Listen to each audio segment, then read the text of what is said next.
Bonjour, je m'appelle Annie, j'ai 44 ans et j'ai envie de vous déclarer aujourd'hui que j'ai fréquenté le burn-out à plus d'une reprise. Oui, oui, l'épuisement professionnel. J'ai goûté à ça, moi. Oui, et ça m'a permis d'être qui je suis aujourd'hui, en fait.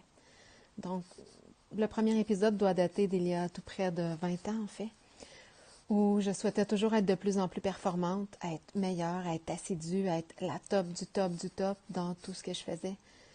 La perfectionniste, là, tu voulais la perfectionniste, mais c'était moi. Jusqu'à ce que mon corps commence à parler tout doucement et moi de l'enterrer, de ne pas l'écouter. Jusqu'à ce qu'il se mette à crier. Jusqu'à ce que je perde la mémoire, que j'ai des nausées avant d'aller au travail, que je fasse des crises d'angoisse, des crises de panique, que l'eczéma recouvre mon corps de la tête aux pieds jusque dans le creux de mes oreilles, que je n'en peux plus, que je doive me rendre dans un hôpital avec la pression, en fait, où je faisais de l'hypertension et qu'ils me disent non, non, non, mais c'est pas. C'est un symptôme, là. Il faut que tu arrêtes. Il se passe quelque chose.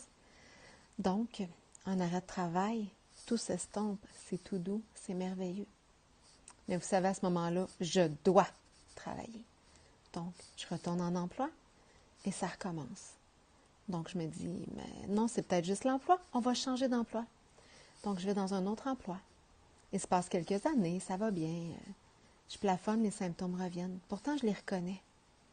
Et ça recommence, et ça recommence. Jusqu'à ce que je me pose des questions puis que je me dise que ça ne peut pas être ça. Je ne peux pas espérer des résultats différents si je fais toujours les mêmes choix dans ma vie. Donc, je me demande qu'est-ce que je veux faire, mais plus précisément, qui je veux être. Qu'est-ce qui met des étoiles dans mes yeux? Qu'est-ce qui me passionne? Et je me rends compte que même si je suis très compétente, le travail de bureau pour moi, c'est une prison. Donc, je souhaite travailler avec les gens. Et à partir du moment où je fais ces choix-là, et je choisis de tout quitter et de sauter dans le vide et de continuer à ouvrir ma conscience, et ça fait maintenant plus de 4 ans que je ne suis pas au travail à titre de salarié. Donc, en fait, je m'amuse, je génère de l'argent, je crée, j'ai des étoiles dans mes yeux. Et voilà, je vais simplement vous dire qu'il existe mille et une possibilités. En fait, des infinies possibilités pour s'en sortir. N'espérez pas avoir des résultats différents si vous continuez à choisir la même chose. Merci.